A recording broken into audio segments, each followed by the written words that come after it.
नमस्कार बच्चों, आज हम हाइट एंड डिस्टेंस के क्वेश्चन सॉल्व करेंगे। पहला क्वेश्चन है, किसी समय एक स्तंभ की छाया की लंबाई उसकी ऊंचाई की √3 गुनी है। सूर्य का उन्नयन कोण ज्ञात कीजिए। तो सबसे पहले हम ये देखें कि चित्र कैसे बनेगा। कह रहा है किसी समय, कोई भी समय है, कोई एक स्तंभ खड़ा हुआ है, उसकी छाया की लंबाई, स्तंभ की छाया कैसे पड़ती है पहले तो हम ये गौर करें। छाया की लंबाई उसकी ऊंचाई की √3 गुनी है, यानी हमें एक स्तंभ बनाना है, उसकी छाया बनानी है और उन दोनों को आपस में मिलाना है। देखिए, इन सवालों में हम मानते हैं हर चीज को, फिगर को माइंड में लाके उसको बनाते हैं और मानते हैं। इसमें लिखा है, माना ए बी एक स्तंभ है। ये ए बी हमने एक स्तंभ ले लिया। स्तंभ खड़ा हुआ होगा, लेटा तो होगा नहीं स्तंभ, तो ऊपर खड़ा होता है। स्तंभ माने खंभा, तो खंभा जो है वो खड़ा होगा, इसलिए हमने खड़ी लाइन को खंभा मान लिया, यानी ए बी जो है वो स्तंभ है। इसकी ऊंचाई कितनी है? h है, तथा स्तंभ ए बी की छाया BC। ये स्तंभ है, इधर कहीं अगर सूर्य है तो इसकी छाया ऐसे पड़ेगी, BC।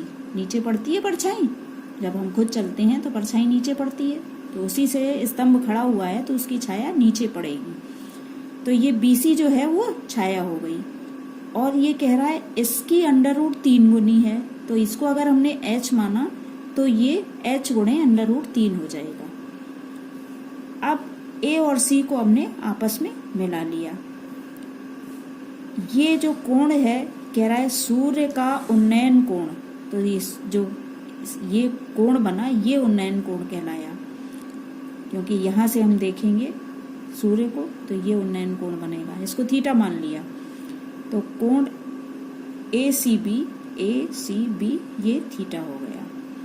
यही सब लिखा हुआ है। माना AB एक स्तंभ है, उसकी ऊंचाई h है तथा स्तंभ AB की छाया BC है, जिसकी लंबाई BC h√3 है। चूंकि छाया की लंबाई उसकी ऊंचाई की √3 गुनी है, इसीलिए हमने इसको h√3 लिखा है। माना सूर्य का उन्नयन कोण थीटा है, तब क्या होगा? समकोण त्रिभुज बन गया है। ये समकोण त्रिभुज ABC से हमने यहाँ से, अब देखिए ये दिया है, ये है लंब और ये है आधार। लंब और आधार में आपको पता है tan थीटा होता है, तो tan थीटा बराबर AB बटे CB, यानी लंब बटे आधार। लंब की जगह h रख लेते हैं, आधार की जगह h√3। h से h कैंसिल हो गया, ये आ गया 1/√3। तो tan थीटा बराबर 1/√3। अब 1/√3 tan में कितनी की वैल्यू होती है? वो 30 की वैल्यू होती है, तो tan थीटा बराबर tan 30 रख लिया। इससे हो गया थीटा बराबर 30 डिग्री। तो सूर्य का उन्नयन कोण 30 डिग्री आ गया। दूसरा क्वेश्चन है, किसी मीनार के पाद से 40 मीटर दूर क्षैतिज तल पर स्थित किसी बिंदु से मीनार के शिखर बिंदु की दूरी 80 मीटर है। उस बिंदु से मीनार के शिखर का उन्नयन कोण ज्ञात कीजिए। किसी मीनार, तो मान लिया हमने AB मीनार है, मीनार खड़ी हुई होती है तो इसलिए खड़ी मीनार बनाई हमने। अब कह रहा है मीनार के पाद से, पाद मतलब नीचे का बिंदु, यहाँ से 40 मीटर दूर क्षैतिज तल। अब क्षैतिज तल ये पड़ा हुआ तल होता है। अब ये कह रहा है इससे मीनार के पाद से 40 मीटर दूरी पर C बिंदु है।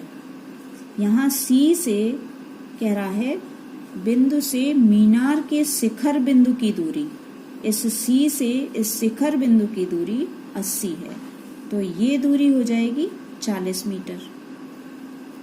और C बिंदु से शिखर बिंदु की दूरी हो जाएगी 80 मीटर। अब ये कह रहा है हमें ये थीटा एंगल ज्ञात करना है, इसको हम h मान लें। तो ये जो चीज हमने चित्र में बनाई है वो सारी हमें लिखनी होती है, तो हमने लिख दिया कि माना AB एक मीनार है जिसकी ऊंचाई h मीटर है। मीनार के पाद B से 40 मीटर दूर बिंदु C स्थित है। बिंदु सी से मीनार के शिखर ए की दूरी 80 मीटर है। माना मीनार के शिखर का उन्नयन कोण थीटा है। तब क्या होगा, समकोण त्रिभुज बन गया ये ABC। इससे हमें ये देखिए अब आधार दिया है हमें और कर्ण दिया है, तो हम आधार और कर्ण में क्या संबंध होता है ये जाने देख लें। हमें पता है कि cos थीटा बराबर होता है आधार बटे कर्ण। आधार यहाँ पे दिया हुआ है 40 मीटर, तो 40 लिख लेते हैं, और ये दिया हुआ है 80 मीटर, तो इसको 80 लिख लेते हैं। यानी ये हो गया 1/2। तो cos थीटा इक्वल्स टू 1/2। अब हम ये देखें 1/2 cos में कितने की वैल्यू होती है, cos 60 डिग्री की होती है। यहाँ से cos हट जाएगा, थीटा इक्वल्स टू 60 डिग्री आ जाएगा। यही हमें निकालना था। छोटे क्वेश्चन से लेके चल रहे हैं बच्चों, बड़े तक हम सीखते जाएंगे।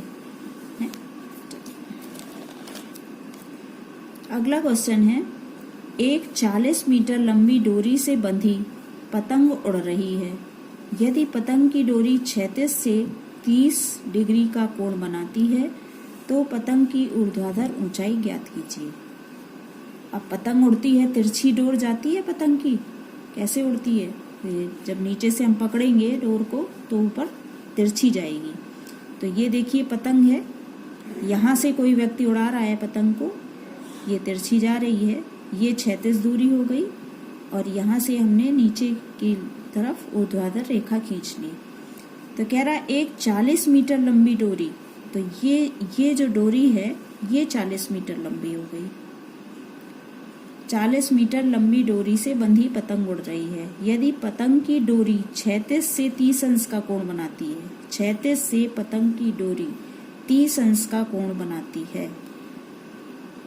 तो पतंग की ऊर्ध्वाधर ऊंचाई ज्ञात कीजिए। ये ज्ञात करना है हमें, ऊर्ध्वाधर ऊंचाई।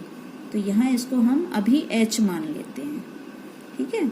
यहाँ लिखा है माना A एक पतंग है, ये ABC लिख दिया, A पतंग हो गई जो क्षैतिज से h ऊंचाई पर उड़ रही है, क्षैतिज से h ऊंचाई पर उड़ रही है, तथा उसकी डोरी AB की लंबाई 40 मीटर है, जो क्षैतिज से स्थित रेखा से 30 अंश का कोण बनाती है। ये क्षैतिज रेखा है, ये डोरी है, ये 30 अंश का कोण बना रही है। अब इस तरह का फिगर हमारे पास आ गया। अब ये समकोण त्रिभुज है, तो समकोण त्रिभुज ABC से हम ये देखें हमारे पास क्या है, हमारे पास लंब है और कर्ण है। तो लंब और कर्ण से मिलकर क्या संबंध होता है, साइन थीटा होता है। साइन थीटा बराबर लंब बटे कर्ण। लंब हो गया h और कर्ण हो गया 40। साइन थीटा की जगह हम रख दे सकते हैं 30 डिग्री बराबर h बटे 40। ये हो गया 1/2 बराबर h/40। तो ये हो गया 2h इक्वल्स टू 40। तो h इक्वल्स टू 40/2 यानी 20 मीटर। तो इसकी ऊंचाई कितनी आ गई, h बराबर 20 मीटर। ये आंसर हो गया। इस तरह से हम क्वेश्चंस को सॉल्व करते हैं। आगे हम नेक्स्ट वीडियो में बताएंगे।